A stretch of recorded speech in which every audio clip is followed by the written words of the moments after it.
The road to recovery and the road to peace that is being chalked out for Nepal. There have been midnight meetings that have been very crucial meetings that took place in order to focus on the road ahead as far as the next interim government is concerned. Several contenders in the race as far as the PM's position is concerned. There's been a single name that has been doing the rounds. We are talking about Karki, the former Chief Justice, but these key meetings that have taken place, and of course it is a Gen Z protesters that have, proposed these names, but there is a lot of deliberation that continues, and this is in regard to making that constitutional way for the next interim government to take shape, for that next government to lead the way as far as after the uprootment. And of course this was after those protests that took place from Monday. It all started with the ban on media sites, social media sites, 26 of them, and that was just the tip of the iceberg. What really was the underlying current as far as these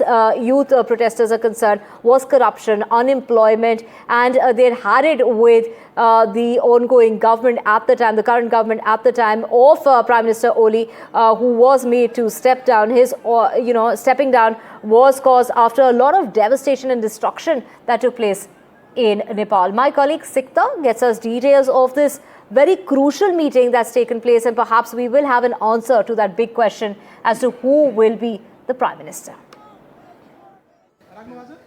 Right now, we can tell you through our sources that till late night there were marathon meetings. President, Army Chief and Chief Justice of Nepal were all together sitting with Sushila Karki to finalize the way ahead. Right now, we believe a consensus has been arrived, but the formally and officially it will be declared sometime today, maybe in the evening.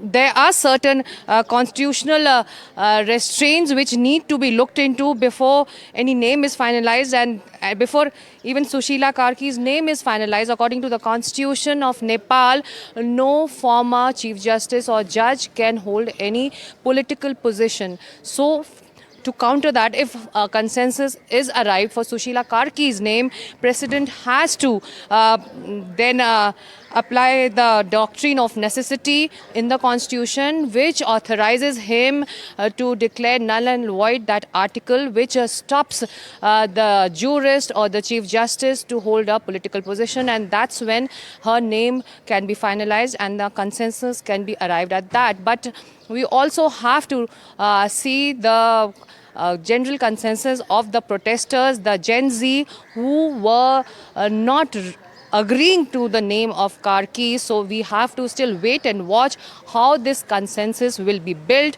Though we believe in these marathon meetings which went through late night, past midnight, and Sushila Karki's name was foremost, but no final decision yet, no official word on it yet. We really need to wait and see what we hear from the President's house.